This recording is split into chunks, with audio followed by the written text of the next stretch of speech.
네, 국민의힘이 지역 안배를 고려한 비대위 인선을 마무리했습니다. 또 민주당은 국회의장 후보 경선을 앞두고 조정식, 정성호 의원이 잇따라 사퇴 의사를 밝히면서 추미애 당선인과 우원식 의원의 맞대결로 경선이 치러질 것으로 보이는데요.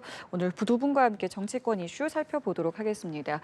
오늘 김민수 국민의힘 대변인, 여성훈 전 청와대 선임행정관 나오셨습니다. 두 분 안녕하세요. 반갑습니다. 예, 안녕하십니까.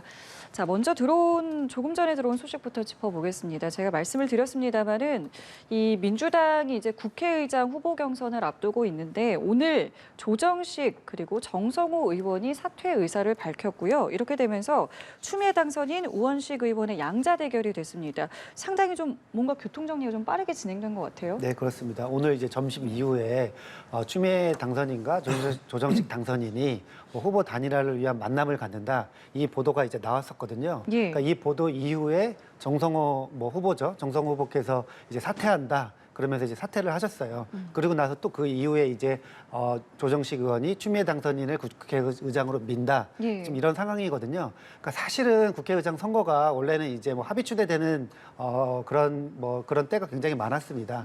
그러니까 이제 최다선 그다음에 가장 연장자가 하는 국회에 이제 관례가 있었거든요. 근데 이번에는 이례적으로 추미애 당선인은 이제 총선 기간부터 계속 이제 혁신의장, 국회의장 하겠다. 왜냐하면 과거처럼 그렇게 이제 국회와 그리고 대통령이 계속 거부권을 행사하는, 그러니까 어떻게 보면 남발을 하면서까지 행사하는 그런 정국이 계속 될 텐데 국회가 어느 정도 약간 조금 주도권을 가지고 가야 된다. 그래서 의장이 되겠다. 예. 이렇게 이제 밝히면서부터 약간은 이제 조금 가열 영상이 이제 나왔었거든요. 그런데 지금 조정식, 정성호 두 후보께서 사퇴를 하신 만큼 약간은 조금 합의 추대로 가는 거 아닐까, 약간 이런 기대도 조금 하게 되거든요.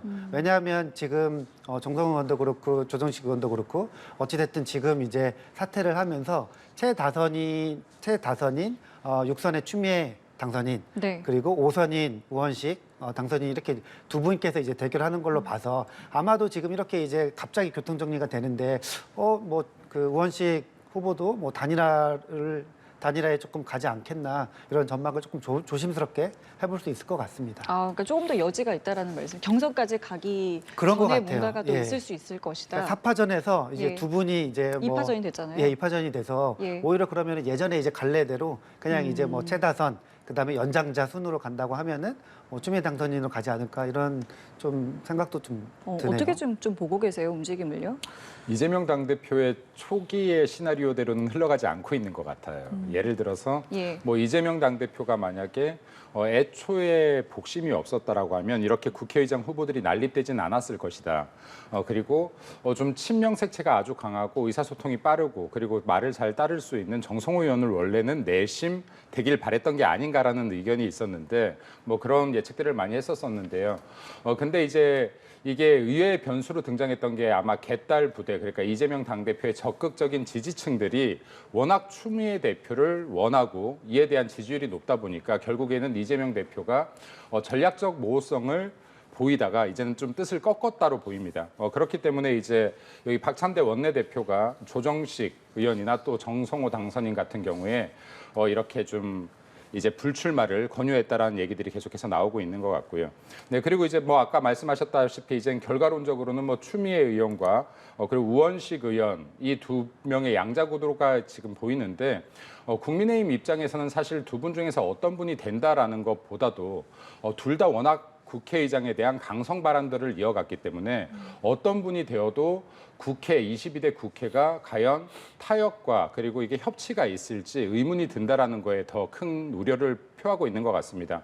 다들 아시겠지만 추미애 의원 같은 경우는 대파가 좌우가 없듯이 국회의장도 좌우가 없다라는 뜻모를 소리를 남기면서 앞으로 이 민주당의 뜻을 국회의장으로서 중립 의무를 버리고 밀어붙이겠다라는 강한 의지를 보이기도 했고요.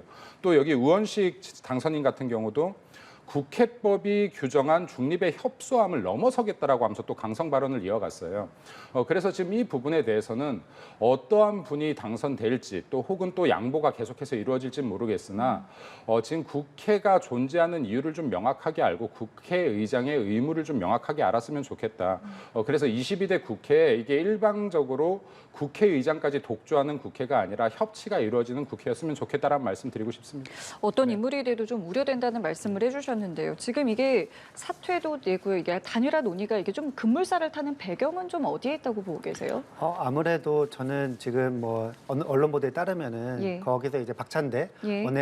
현 원내대표가 역할을 했다. 약간 이런 보도들도 좀 있거든요. 네. 그 기준으로 본다고 하면은 지금 나오는 이야기가 친명 일색이면 약간 좀 부담되지 않겠냐. 원내대표가 이제 뭐 친명 의원이라고 이제 하는 만큼 사실은 여기서는 뭐 그 일반 국민들이 보시기에는 추미애 대표도 뭐 이재명 대표와 가까운 거 아니냐 뭐 이렇게 이제 보실 수 있을 텐데 뭐 추미애 지금 당선인을 뭐 약간 친명으로 보기에는 약간 조금 무리가 좀 있거든요. 그래서 그냥 이재명 대표와 지난 뭐 대선 때도 경선도 같이 했었고요. 그러면서 이제 친명 일색 이런 게 좀 부담된다. 이렇게 이제 뭐 그런 뜻을 뭐 정성호 조정식 의원한테 전한 것으로 그렇게 이제 뭐 언론 보도는 되고 있는데 뭐 속 사정은 모르겠습니다만은 아무래도 뭐 그런 것도 일부 좀 작용을 했을 가능성이 있다. 이렇게 조금 볼 수 있을 것 같습니다. 예, 다만 어떤 인물이 돼도 좀 우려된다는 이런 시각에 대해서는 어떤 입장 갖고 계세요? 저는 이게 이제 그 의장 선거가 아까도 말씀드렸지만 원래는 이제 뭐 최다선 연장자가 하는 약간 이제 하는 게 있는데 이번에는 선거가 약간 가열되다 보니까 의장 선거 나가겠다는 하는 분들이 저마다 다 이제 약간 어떻게 보면은 선명성 있는 그런 발언들 그런 메시지를 많이 냈는데 실제 국회의장이 되면은 약간 다를 것이다. 그리고 가장 우려하는 것 중에 하나가 이제 뭐 꼭 중립을 안 지키는 것 아니냐 뭐 이런 건데요. 저는 뭐 국회의장이 약간 밀당을 좀 잘해야 된다고 보거든요. 지금 민주당 같은 경우에는 또 그 민주당 지지층들이 이야기하는 목소리는 대통령께서 거부권을 지금 역대 대통령 가운데 가장 많이 사용하고 계신데 매번 국회가 어쨌든 뭐 국회의 그 민의를 대통령이 거부하면서 뭐 정치가 제대로 작동되지 않으니까 어느 부분에 있어서는 국회가 뭔가 약간 좀 민의를 닮아서 힘을 보여줘야 된다 이런 의견도 있거든요. 그래서 저는 뭐 무조건적인 다 뭐 민주당 당파성을 가진 그런 뭐 국회의장이 그렇게 이제 중재는 안 하겠지만 어느 정도는 뭐 약간 민의를 담아서 국회가 할 것은 해야 된다 이렇게 좀 봅니다. 알겠습니다. 실제로 자리에 가면 우려가 좀 다를 수 있다라는 의견을 주셨는데요.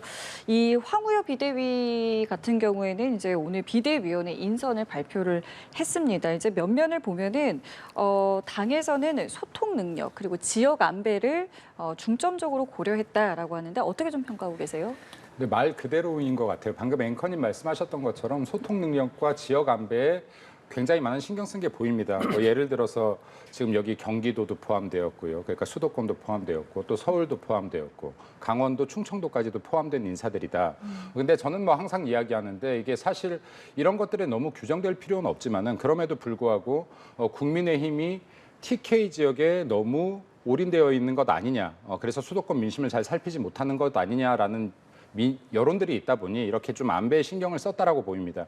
하지만 뭐 지역 안배뿐만이 아니라 그냥 한 분 한 분 면면을 봤었을 때도 이게 모나지 않은 분들이고 그리고 소통 능력이 있는 분들이다라고 보여집니다. 뭐 특히 지금 뭐 성일종 의원 같은 경우는 당내 정책통으로서 정책에 뛰어난 능력을 가지고 있다라는 대표적인 또 한 분이기도 하시거든요. 그리고 또 이제 그 정책위 의장을 할 때 당시에 또 민생 법안을 통과시킬 때 당내 반대가 있었음에도 불구하고 또 당내를 설득하면서 또 했던 이런 협상력도 가지고 계신 분입니다.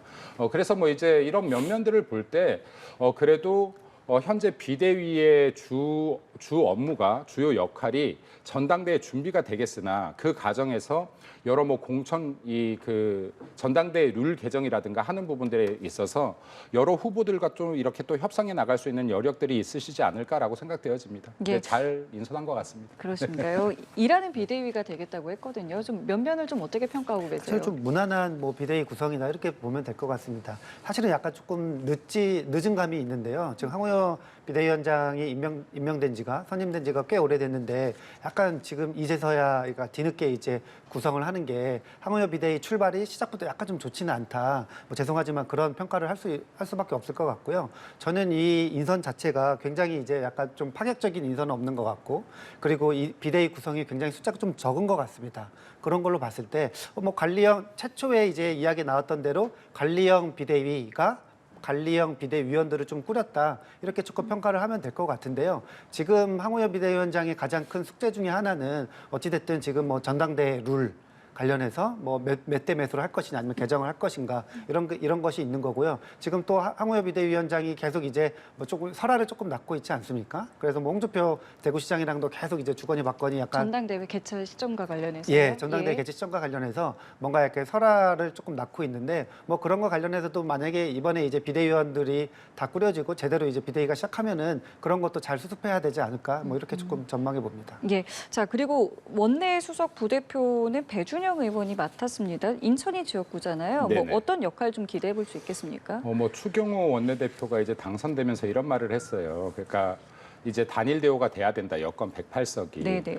그만큼 지금 이제 앞으로 이 원내대표나 원내 구성원 자체가 영광의 자리가 아니라 굉장히 험난한 가시밭길일 겁니다. 그리고 지금 민주당의 그 거대 야석들이 지금 이제 국회 앞으로의 입법 독주나 입법 폭주들을 보일 것으로 예상이 되는데 이러한 정쟁들로부터 어떻게 협상력을 끄집어내고 또 맞서 싸울 것인가 여러 가지 과제들이만 남았다라고 보여져요. 그래서 무엇보다도 이게 대야 협상력을 가진 분들이 그리고 실무 경험이 많은 분들이 좀 이렇게 필요로 한 시점이었다라고 보는데요. 그러한 관점에서 본다라고 하면은 지금 정치 경력이 굉장히 오래되셨어요. 그러니까 뭐 정치는 이제 이번에 재선인데 실제로 1997년도에 정무 제1 장관 내 비서로 이제 그 정치 입문을 했으니까 정치 경력만 따지면 한 27, 8년 될 것 같아요. 그러면서 이제 당내에서 주요한 보직들도 다 거쳤고 또 전략기획부총장 자리까지도 거쳤기 때문에 사실상 이제 실무 능력이 굉장히 뛰어날 것으로 판단되어진다. 그리고 많은 경험에 의해서 협상 능력도 보일 것으로 판단되어진다. 그런 의미에서 원내 수석 부대표 자리를 이렇게 또 구성되지 않았나라고 생각됩니다. 예. 다만 이제 여선웅 선임행정관이 이 얘기를 했어요. 이제 새 지도부가 이제 전대 시기를 어떻게 할지 그리고 룰 개정을 할지 여부에 대해서 이제 뭐 결정을 해야 하는데 이 부분이 좀 관심이 간다라고 하셨는데 지금 어떤 방향을 가지고 좀 움직여야 된다고 생각하세요? 뭐 제가 예단하기는 힘들지만은 네. 그냥 제 개인적인 생각을 예, 예. 말씀드린다라고 하면 전당대회 룰은 결과적으로 뭐 크게 보면 이런 것 같아요. 민심을 많이 반영하자. 그리고 당심을 많이 반영하자. 근데 이 당심과 민심의 괴리가 크더라. 그리고 이 당심 위주로 하느냐, 민심 위주로 하느냐에 따라서 후보들의 이 순위조차도 바뀌더라. 여론조사 순위가. 이런 이야기들이 많이 나오고 있는 것 같습니다. 근데 제가 보는 것은 그렇습니다. 여기에 국민의힘이 이번에 총선에 45%의 지지를 받았거든요. 비록 108석이지만. 그러면 왜 국민들이 국민의힘을 45%나 지지했는지 저는 좀 이거에 대한 질문을 스스로에게 해보자라는 주의입니다. 예, 우리가 사실 잘한 게 없는데 21대 국회에 국민들을 위해서 제대로 투쟁하지도 못했고 제대로 싸우지도 못했고 민생 법안들을 관철시키지도 못했습니다. 예, 거대 야당에 밀려서. 그럼에도 불구하고 이번 총선에서 국민들께서 45%의 지지를 보내주셨던 것은 대한민국 국민들이 믿고 있는 보수 정당의 가치가 있기 때문이라고 생각합니다. 보수가 주장하는 자유경제, 시장경제 때문에 대한민국 기업들이 성장하고 우리나라가 7대 강국으로 이렇게 잘 먹고 잘 사는 나라가 되었구나라는 믿음이 있는 것이고요. 또 보수가 지향하고 있는 강한 국방 그리고 안보관에 따라서 우리의 후대들도 북한으로부터 안전한 나라가 되는구나 하는 믿음이 있다고 생각합니다. 그리고 보수가 주장하는 선별적 복지로 인해서 대한민국의 절대 빈곤이 사라지고 모두가 잘 사는 나라로 점점 향해 가고 있다는 믿음이 국민들이 있기 때문에 지금 이렇게까지 못했음에도 불구하고 45%의 지지가 있었다고 저는 생각합니다. 그러면 우리 국민의힘이 계속해서 이때까지 민심과 당심이 괴리되었다라고 하면서 좌클릭을 했던 것 같아요. 그래서 중도 확장을 했느냐? 전 못했다고 봅니다. 중도 확장했었으면 이번 총선 이겼겠죠. 근데 제가 정작 당의 문제라고 보는 것은 우리 당이 당에 대한 신념이나 이념 그리고 정책 방향들이 미래와 부합하는 현재와 부합하는 이런 발전을 거치지 않고 계속해서 정체되어 있다. 국민들이 만족할 만한 국민들이 감동할 만한 어떠한 정책도 비전도 이념도 새로운 것들을 제시 못하고 있다가 더 큰 문제였다라고 봅니다. 예. 그래서 정치는 반대쪽으로 계속해서 움직여가는 게 아니라 우리가 국민들이 감동받을 수 있는 정책과 아젠다를 꺼냄으로 인해서 중도들이 빨려 들어오게 해야지 우리들이 확장할 수 있는 것이다라고 보기 때문에 이 정치 지금 이번 전당대회 룰에서만큼은 정말 진지한 숙고가 이루어져서 여기에 어떤 것이 당을 위해서 중장기적으로 발전할 수 있는 방향인지 좀 진지한 숙고들이 이루어졌으면 좋겠다라는 말씀 드리고 싶습니다. 그러니까 가져갈 거는 가져가야 된다는 말씀이신데 앞으로 좀 어떤 논의들이 있을지 좀 지켜봐야겠고요. 황우여 비대위 같은 경우는 일단 내일 첫 회의를 갖고 윤석열 대통령과 만찬을 이제 갖게 됩니다. 뭐 여러 가지 이야기들이 좀 나올 수 있을 것 같은데 어떤 논의가 좀 필요하다고 보세요? 이제 우선은 지금 한동훈 비대위원장은 안 만나는데 지금 그 황우여 비대위 먼저 만나는 게 사실은 굉장히 약간 좀 의아하기도 하고요. 네, 그걸 먼저 말씀드리고 싶고요. 지금 뭐 대통령 만나서 당연히 이제 뭐 총선 뒷수습 이야기랑 전당대 룰 관련된 뭐 전당대 준비하는 거 관련해 가지고 이야기가 조금 주고받을 것 같은데요. 총선 이후에 지금 여권에서 리더십이 제대로 서지 않았잖아요. 지금 뭐 황우여 비대위원장도 사실은 약간 비상 리더십이라고 볼 수 있는데 뭐 이런 것들을 잘 이렇게 수습을 해가지고 일단은 이제 뭐 여권 내에서 전당대를 잘 준비하는 게 제일 중요한데 지금 뭐 당은 다르지만 제가 보기에는 지금 뭐 총선 백서 만든다고 TF 만든다고 하고 있는데 그 TF가 지금 타겟이 약간 분명해 보인다. 그 TF에서 뭐 한동훈 책임론 관련된 그러한 여러 문항들이 계속 나오고 있고. 조정은 뭐 TF 팀장이 위원장께서 지금 막 뭐 한동훈 위원장을 굉장히 공격하고 있는 홍준표 시장이랑 뭐 만난다든지 뭐 그렇게 이제 여권 내에서 계속해서 총선 끝나고 분열이 계속되고 있는 것 같다. 뭐 그래서 뭐 특별하게 이제 대통령께서 뭐 꼭 집어가지고 뭐 무슨 당부를 하실까는 싶지만은 뭐 잘 모르겠습니다. 여기서는 지금 대통령께서는 어쨌든 지금 뭐 여권 뭐 약간 그 리더 그 수장을 떠나서 국가적인 뭐 이런 비전과 지금 민생 문제 뭐 이런 거 관련해서 이야기가 많이 나오면 좋을 것 같습니다. 예, 새 출발을 위해서 만난 자리인 만큼 뭐 글쎄요 어떤 이야기까지 오갈 수 있을지 모르겠는데요. 어떻게 좀 생각하고 계세요? 뭐 제가 볼 때는 이게 격려가 위주가 되지 않을까 싶습니다. 그러니까 왜냐하면 힘든 시기에 비대위를 맡았고 그리고 서로 맞지 않으려는 시기 굉장히 부담스러운 자리거든요. 기간이 짧기도 하고 특별하게 무언가를 보여줘야 함에도 보여줄 시간이 짧고 그래서 모두가 부담스러운 자리였을 거라고 생각합니다. 지금 여기 비대위원장부터 시작해서 비대위원들 그래도 살신성인의 자세로 이 자리에 맡았다라고 생각하고요. 그런 것들을 대통령께서 알고 있기 때문에 뭐 격려도 있었을 것이고 또 이제 전당대회를 준비하는 과정에서 공정한 진행을 부탁하기도 했었을 것 같고 그렇습니다. 할 것 같고 그렇습니다. 네, 알겠습니다. 일단은 전당대회가 언제 이제 개최될지는 이제 논의가 돼봐야 알겠습니다만은 이게 늦춰질 수 있다라는 이제 이야기가 나오면서 한동훈 전 비대위원장의 등판설이 계속해서 나왔죠. 지난주, 지지난주. 그리고 아까도 말씀하셨지만 이 한 전 비대위원장과 관련한 참 많은 이야기들은 꾸준히 나오고 있는데 마침 한 전 위원장을 서울의 한 양재 도서관에서 이제 봤다라는 이제 커뮤니티 글들이 인터넷에서 많이 나왔습니다. 사진도 많이 떠돌고 있고요.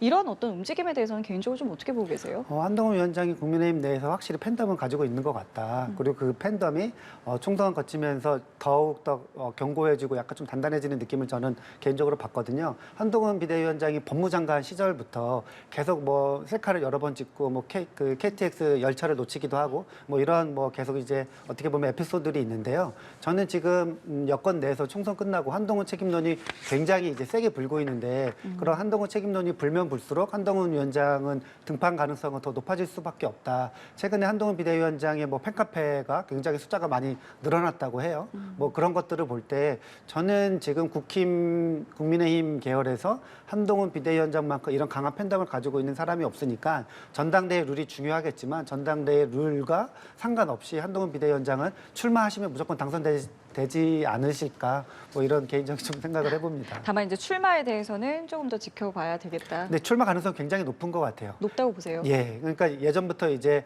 막 그 출마 이야기가 나왔을 때 본인이 확실하게 선은 안 그었거든요. 그래가지고 본인 뭐 출마 관련해서 전당대회를 연기해달라 주변 측근에서 뭐 그런 이야기가 나와서 언론 보도가 되니까 그건 사실이 아니다. 이렇게 이제 정확히 팩트가 아닌 것을 계속 짚고 있거든요. 그런 것으로 볼 때 한동훈 비대위원장이 총선 출마, 그러니까 그 전당대회 출마를 위한 빌드업을 계속 해나가고 있다, 잘 관리하고 있다 이렇게 조금 해석하는 게 타당해 보입니다. 예. 어떻게 생각하세요? 우선 지금 이제 그 전당대회 시기가 늦춰지는 것에 대해서 말들이 굉장히 많고 이게 특정인을 위한 것이 아니냐라고 이야기하는데 제가 볼 때는 이건 좀 잘못된 분석 같아요. 그러니까 전당대회가 늦춰져서 안 된다는 여론들이 많기도 하고요.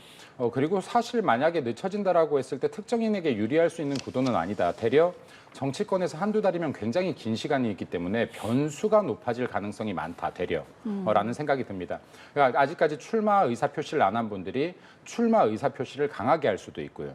또 지금 출마할 것으로 예상됐던 분들이 빠질 수도 있고요. 그러니까 변수의 시간이 될 수도 있다라는 생각이 듭니다. 예. 그리고 또 한동훈 위원장 입장에서는 출마를 한다, 안 한다는 정치인이기 때문에 본인의 의지이고 그 책임도 본인에게 있겠으나 제가 볼 때는 두 가지를 고려하고 있을 것 같아요. 하나는 당선 가능성일 거고 이거는 모든 후보들이 그렇지 않을까. 그리고 또 하나는 성장 가능성일 겁니다. 예를 들어서 국민의힘 당대표가 되었다라고 해서 그 이후 탄탄대로를 걸었던 분들보다 정말로 되려 조용히 이렇게 예. 묻히신 분들이 더 많으셔요. 예. 네, 그래서 이게 내가 당대표로 앞으로 2년간 끌고 나가면서 내가 어떠한 아젠다로 대한민국 국민들을 설득시키고 국민들을 감동시키고 당의 지지율을 올릴 수 있을 것이냐라는 확실한 비전이 없다라고 하면 사실 제가 볼 때는 이번 전당대회 출마가 굉장히 어렵습니다. 모두 한 분 한 분들한테. 그렇기 때문에 제가 이게 뭐 국민의힘 쪽에 좀 드리고 싶은 말씀이라고 하면 어떤 한 명에게 기대하는 것보다 우리가 이 보수가 누군가 한 명에게 기대하면서 계속해서 무너지기 시작했다. 여기에 지금 108석이라는 굉장히 어려운 상황에서 어떠한 사람들이 이 어려움 난간을 타개하고 나갈 수 있는 비전을 갖고 있는지, 그리고 민주당과 맞서 싸울 수 있는 전략을 가지고 있는지, 민생을 챙길 수 있는 현안 문제들에 대한 정책을 연구했는지, 이러한 부분들에 대해서 비전이 있고 돌파 자신이 있는 분들이 많이 출마를 해서 이러한 부분들을 당원들께 좀 평가받는 기회가 됐으면 좋겠다라는 말씀드립니다. 알겠습니다. 자, 이렇게 각 당의 상황 한번 알아봤고요. 이번에는 여야가 지금 해병 특검법을 두고 이제 계속해서 공방을 좀 이어가고 있는 모습입니다. 민주당 초선 당선인 같은 경우 이제 장외투쟁까지 이제 시작을 했고요. 다만 이제 국민의힘에서는 결과를 좀 지켜보자. 대통령도 기자회견에서 같은 발언하지 않았느냐 이렇게 말하고 있습니다. 근데 최병 특검의 약간 본질은 뭐 사항이 두 개거든요. 사안이요. 그러니까 하나는 최병 관련된 그 본 사건. 그리고 두 번째는 박정훈 대령 관련해 가지고 뭐 외압 논란 이 두 가지인데 대통령이 수사를 조금 지켜보자 말씀하신 거는 최혜병 사건 본안 사건인 것 같아요. 그러니까 거기 외압 문제 같은 경우에는 대통령실이 개입돼 있고 공수처 뭐 수사 뭐 이런 게 굉장히 지지부진하고 있고 그런 것으로 봤을 때 민주당은 총선 결과에서 드러난 대로 민의를 받아서 이거는 반드시 대통령이 특검을 받거나 아니면은 무조건 국회에서 입법으로 처리해야 된다 이런 생각을 가지고 있는 것 같고요. 이번에 이제 초선 의원들이 등원도 안 했는데 천만 농성에 나섰다 이러면서 국민의힘에서 비판을 하고 있는데 저는 이거는 민주당 같은 경우에는 민주당의 분위기는 뭐냐면은 이거는 뭐 기회처럼 보이지만 굉장히 위기다. 그러니까 21대 국회에서도 180석 넘게 이제 가지고 있는 의석을 가지고 있으면서도 대통령께서 계속 거부권을 행사하시면은 민주당이 거기에 대해서 또 다른 대안이 없었거든요. 그러니까 계속 이제 무력하게 당하기만 했다. 이번에도 만약에 이렇게 이제 192석 이렇게 거대 의석을 야권에게 민주당에게 몰아줬는데 이 최혜병 관련된 특검도 많은 국민이 대다수가 원하는데 대통령이 거부권을 행사한다고 해서 바로 또 대안 없이 그냥 무기력하게 당하면은 그 다음에 심판받는 것은 민주당이다. 이런 위기 의식에 아마도 초선 의원들이 이렇게 이제 천만 농성에 나서지 않았을까 이렇게 조금 예측을 해봅니다. 예, 범야권에서는 거부권 행사하면은 공동 집회도 하겠다라고 상당히 좀 강경하게 나오고 있습니다. 네, 참 이게 범야권도 지금 이제 이때까지 총선 전까지 본인들이 외쳤던 거 민생이에요. 그럼 민생 현안들을 좀 다뤄줬으면 좋겠는데 언제까지 이렇게 정치적, 정쟁적 현안들을 다룰 것이냐. 그리고 지금 이걸 좀 속내를 짚어볼 필요가 있다라고 생각합니다. 저는 지금 최상병 특검이 가서 안 되는 최소한 두 가지 명확한 이유가 있다라고 생각해요.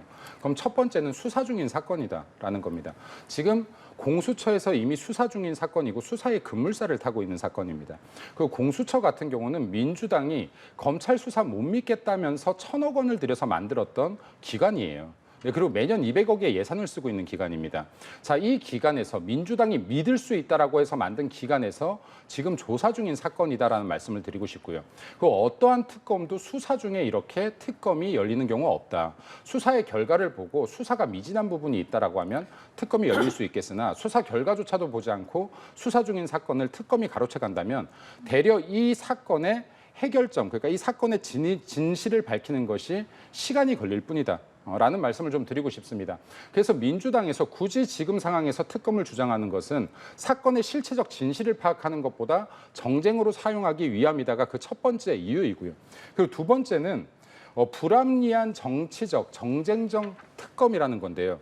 이미 수사 대상에 대통령을 올려놓고 있습니다. 네, 그리고 두 번째는 여기 특검을 임명하는 데 있어서 변협으로부터 후보자들을 추천받고 민주당이 선정하게끔 돼 있어요. 내 입맛에 맞는 검사들 선정해서 지금 정치적으로 이용하겠다라는 게 너무나 명확히 보이고 있는 지금 특검 주장이다라는 말씀을 드리고 싶고 이러한 특검을 지금 민주당과 범야권이 계속 주장하는 데는 전 명확한 이유가 있다라고 봅니다. 이재명 당대표 여전히 지금 사법 리스크들에 둘러싸여 있고요. 그렇기 때문에 이재명 당대표가 정말 이 사법 리스크로부터 벗어날 수 있을지 없을지 모르는 이 상황에서 조금이라도 대통령 선거를 앞당기기 위함이다라고 보여져요. 그래서 이 최상병 특검은 반드시 이게 통과된다라고 하면 민주당은 대통령의 탄핵이나 그리고 임기 단축까지 끌고 갈 사안으로 지금 보고 정쟁용으로 사용하고 있다는 말씀드립니다.